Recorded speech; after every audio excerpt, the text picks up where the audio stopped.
It seems like you can't turn on the news today without seeing something about someone hurting somebody else because they disagreed politically, somebody being assassinated, schools being shot up because of disagreements in political viewpoints.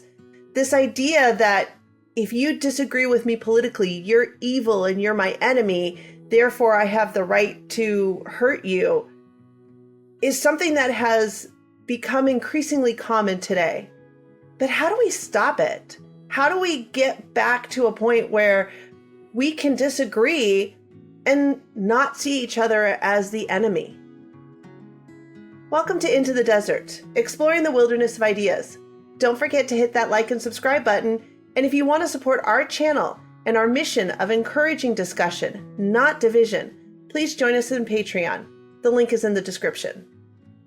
It does seem like political violence has reached a watershed moment. The assassination of Charlie Kirk shocked a lot of people simply as here he was on a college campus engaging in free speech, and he was shot and killed for it. You can't get a much clearer example of political violence than that. And there didn't seem to be any ambiguity about it.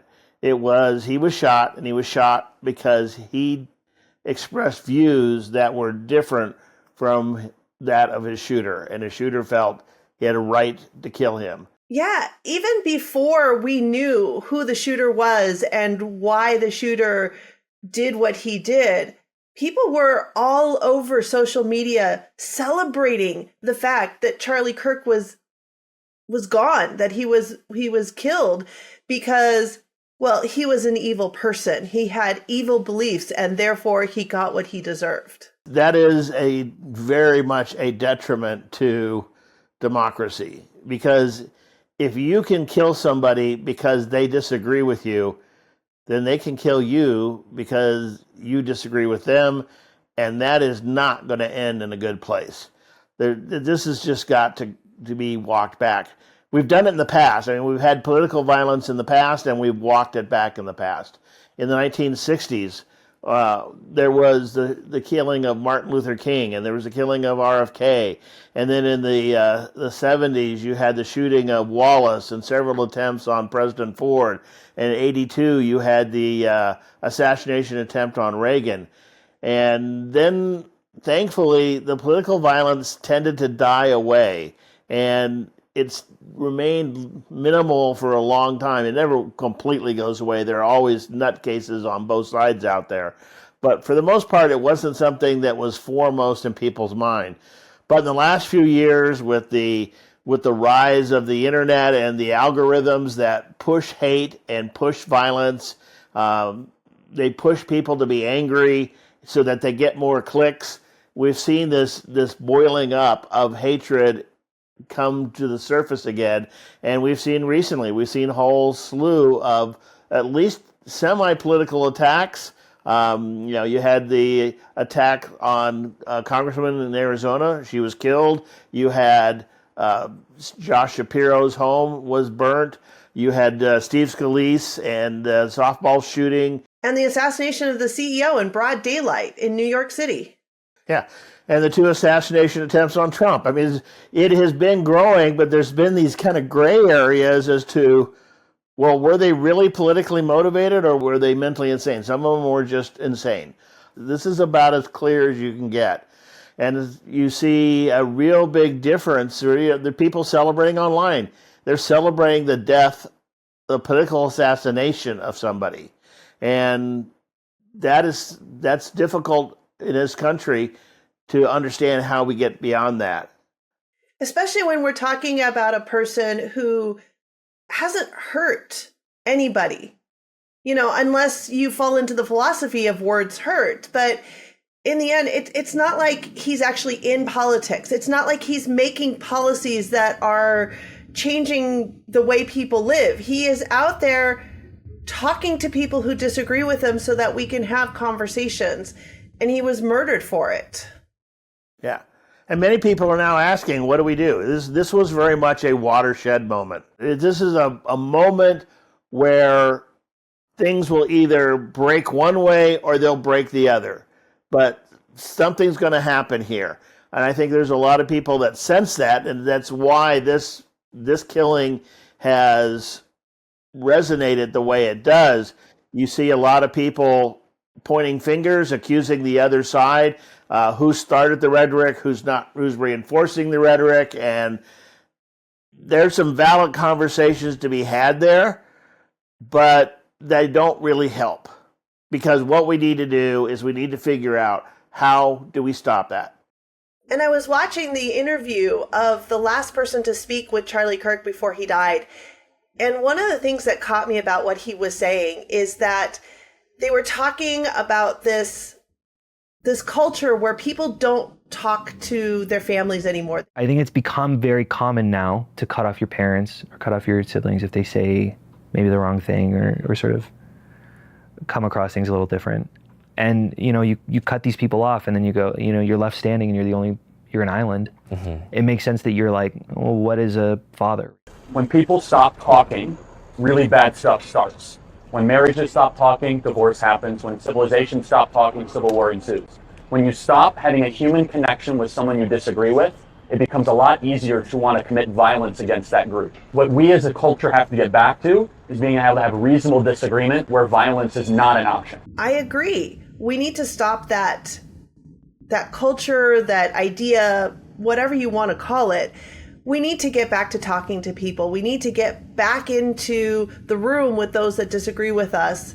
And yes, it might be hard, but you know what? That's where other topics come into play, right? You don't always have to talk about the things you disagree with. Sometimes just being with them and talking about things that you do agree with, even if it's just the gravy on the table, at least they're humans, right? That's why we started this channel. We started it to promote discussion, not division. And as we proceed, we're seeing the division increasing. So, a lot of people at this point are pointing fingers, accusing the other side of causing the problem, which that's a valid conversation to have, and there's some value to it. However, it's not what's really important right now. What's really important is, how do we get out of this? And when you're pointing your fingers at the other side, you're asking them to do something. And that rarely works. In my book on marriage, I talk about, if you see this book as a book on what your spouse is doing wrong, you're going to have a big problem. If you focus on politics with always pointing out what the other side is doing wrong, you're probably not going to be very persuasive. But if you have a discussion where you're looking at what you can do personally to change this, then you will get much, much further. And the thing is there are things that each individual can do individually to stem this tide of violence. And you might be thinking, what do we do? How can I affect anything? And it's easy. Ask yourself, do you have friends that you disagree with? Do you have discussions with your friends about things over which you disagree? That's where we need to get to. I have friends. I love talking with people who disagree, because every time I talk with people who disagree, I learn something. I learn something about them. And it's one of the things Charlie Kirk said. He says he likes talking with those he disagrees, because when he talks to them, he gets to know them, and he sees them as people. He sees them as people to love and to reach out to, not as impersonal political positions to defeat. Why you debate, why you go to campuses?